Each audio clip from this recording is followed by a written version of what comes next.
Hello guys, you're welcome back to my channel Fun with Physics. Now in today's lesson we are going to consider the center of mass and stability. So that means at the end of the day we should be able to know what center of mass is and how to locate it in different objects. Okay? Whether it's a symmetrical object or an asymmetrical object. And we should be able to know what stability is and how we can design something to be stable. All right. Okay. Do you remember how you balance the ruler on a knife edge? Now, if you're given a ruler now and you're asked to balance, can you guess a ruler of, let's say, from 0 to 10 centimeter, a very short one? Can you guess where you should place it? If you have to place it on a knife edge like this, can you guess the position, the mark where you place it for it to balance? Okay, what happens if the ruler is not balanced in any case? Now try balancing a ruler on the knife edge of your finger, like what we have in the right hand side here, and see if you can. So in which mark did you balance it? Okay, I believe if you have a 10 centimeter ruler, your guess or your thought will be to balance it at the 5 centimeter mark at the middle. So if that is your idea, you are in line, okay? And if you tried balancing, I can guess that you balanced it at the middle of the ruler, just like what we have here. But in case it's not at the middle of the ruler, that means there are other factors that actually prevented you from balancing. Possibly the ruler is not a uniform one, okay? Or maybe there's a problem in the graduation, okay? Several other factors can be blamed for that. Now, the position at which the ruler balanced, that position is what we actually call the center of mass. So we can say center of mass or center of gravity as a point where all the mass of a body appear to act on. Or the point where the weight appear to act on. Okay? Now, if you have a symmetrical object like what we have here, an object that can be perfectly divided into two or more similar parts, we can locate the center of mass at the middle, okay, like what we have here. So for this triangle, the center of mass is usually at one third of the height, okay, so closer to the base than the top, okay, because that's where you have more of the mass. Here at the middle, at the middle, at the middle. But for asymmetrical objects like what you have here, you have more of the mass here, more of the mass or more of the weight, as the case may be, more of the mass here. So the center of mass will be close to where you have more of the mass. So you can try this one out, check it out at home. Try to balance your broom, or if you have a stick, a mop stick, try to balance it and let's see where it balances. You will notice that it's closer to where you have the weight. Okay? Now, an imaginary point which is movable and is where the mass of an object is concentrated is what we call the center of mass. Now notice that the center of mass is almost at the middle of this guy. Measure the height somewhere at the middle. Okay, and notice here that the center of mass doesn't always need to be at the middle. Here it's outside the body. Okay, doesn't always need to be inside the body. In this case, it's outside the body of the object. Have a think and give a reason. Why do you think these things topple over? Any idea? Why do you think this one toppled over, this one toppled over, this one toppled over, this one toppled over. Can you have a guess? Okay, let's quickly look at this. Now, this is toppling. It's about to fall. Okay, like a snapshot. Captured it where it's falling already. This is the center of mass. Now, notice that when I draw this line, a vertical line, the line falls outside the base. Okay, this line is called the line of action of the weight or the center of mass. So when the line of action of the center of mass is outside the base of the object, it's going to exert a moment about this point, about the pivot. It's going to, here in this case, it's going to exert a clockwise moment about this pivot, causing it to topple over.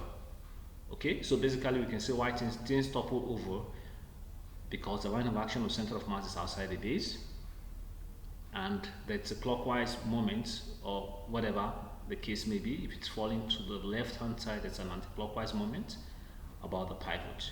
That is, the weight exerts that moment about the pivot. Okay, so can you now explain why this topple over? Can you guess where the line of action will be? Outside the base, right? This is the base of the chair. Okay, in this case, can you also guess where it's going to be? Outside the base of the two tires, right? Okay, and can you guess the kind of moment we are having here? The weight is exerting a counterclockwise moment, right? An anti-clockwise moment about this tire here, which is a pivot. This one here, the guy's weight is exerting a clockwise moment about this point, right? Okay, now toppling occurs if the center of mass is outside the base line. That is, the line of action of center of mass is outside the base line. So we expect 1, 2, 3 to stand, but this one to fall. Okay, this is standing, but it's not, it's unstable. Okay, but this one to fall. We expect this one to fall because the line of action is outside the base. Now let's look at Jane here. This point here represents the center of mass. Notice that the center of mass moved up here and then down. Okay, now it moved up when some mass are added. It's added upward. Some of the masses are moved upward, and it moved down when the masses are moved downward. It means the center of mass can actually change depending on how the mass of the body changes. If we have more of the mass somewhere, the center of mass will tend to move towards the direction where you have more of the mass. Okay, now for stability. Stability is dependent on the center of mass being directly above the base of the support. Okay, now this guy is stable because the center of mass is above the base. Okay, if I should draw a line here, you'll notice that the line of action of center of mass is directly above, it's within the base. Okay, if I should draw a line here, the line will be within the base. Okay, so we can say something is stable if the line is within the base. But once the line is outside the base, can you guess what it is? Of course, unstable, right? So this one here is unstable because the line of action of the center of mass is outside the base, or the center of mass itself is outside the base of the guy. Can you guess where the base is? Between the two hands, right? Okay, so stability we can say depend on two factors. Number one is the width of the base. It means the wider the base of the object, the more stable it is. Now look at your home around you, or look at around you. Look at things that are wider. They tend to stay more. They're not easily tilted, or they're not easily toppled when you hit them, when you push them, isn't it? So the width of the base determines how stable the object is, and also the position of the center of mass determines how stable the object is. Now look at these two vehicles and let's figure out where the position of the center of mass is. This at the top, but this below, right? So which one will be more stable? This one, of course, the RES10. Now, what other reason will make this one to be why the car to be more stable? Of course, because of the width. So RES10 has a wider base, so it's more stable. Not just that, the position of the center of mass is lower. Okay, so here we have high center of mass because you have more mass at the top, but here we have low center of mass. So this is more stable than the other one. Okay, the blue car is more stable. Why doesn't the bus tip over? Now, usually double-decker buses are tested after they have been built. They actually undergo stability, what we call stability test. Okay, but this is not falling over. Why do you think it's not falling over? Can you guess the reason? Can you picture or figure out the reason?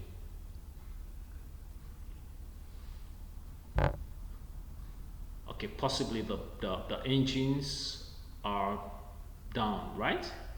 The engines and where we can put some of our stuffs like our luggages are down. Okay, in this way to make the center of mass to be lower, right? So the center of mass is lower because the engine, the car, the bus engine and the luggage, whatever, they're all down. A bus has a low center of gravity or center of mass because a low heavy engine, because of its low heavy engine, and will not topple if it is at an extreme angle. Okay, so it will not topple provided the line of action is within the base. Okay, notice that in this second one the line of action is within the base. All right, so which of these cars in figure 2 do you think will topple? This, of course. So things will topple because the line of action of center of mass exerts a moment, right? About the pivot, the tire. So, and the line of action of mass is outside the base in this case. So since it's outside the base, it will topple. But this one is still within the base, it will not. The same applies to this. But why is it that people are not allowed to stand in double-decker buses? Do you have an idea? Passengers are not allowed to stand in double-decker buses. In the top deck, in the top, this position in the double-decker buses. Have an idea? Of course, it's going to move the center of mass upward.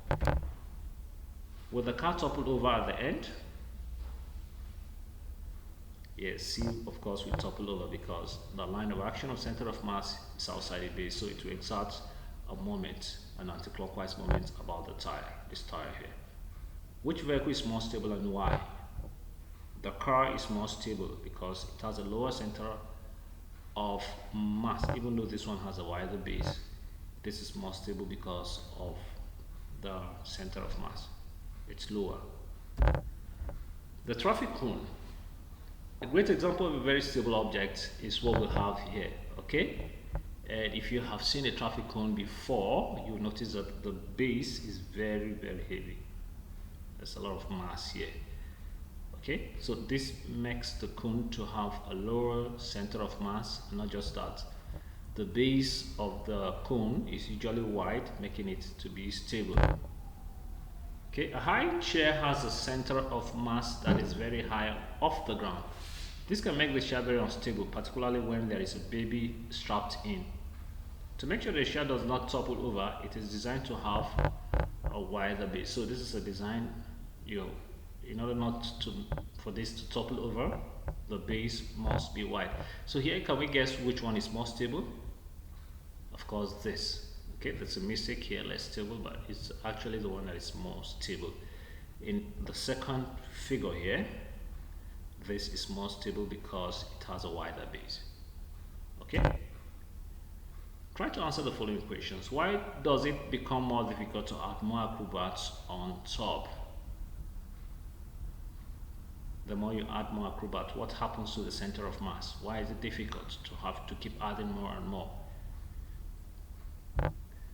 Okay. The center of mass, of course, is going to rise up. Is that your answer? If that's your answer, that's good. The center of mass will keep going up and up, which will make it to be more unstable. Why is it almost impossible to balance a pencil on its point? The point here has a very, very narrow base, and if you look at this, the line of action, the center of mass is outside the base, so it will not to be impossible to balance it. Some containers are made from thin glass.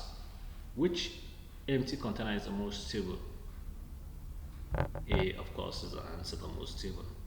So we have a lower center of mass compared to the rest, so it becomes the most stable. The diagram shows a cross section of different glasses. Which one is the least stable when filled liquid? Now, for you to determine the one that is least stable, look for the one that has a higher center of mass or a narrow base, smaller base. Okay, so this one is what we're looking for: higher center of mass and a small base. A student uses a stand and a clamp to hold a flask of liquid. Which diagram shows the most stable arrangement?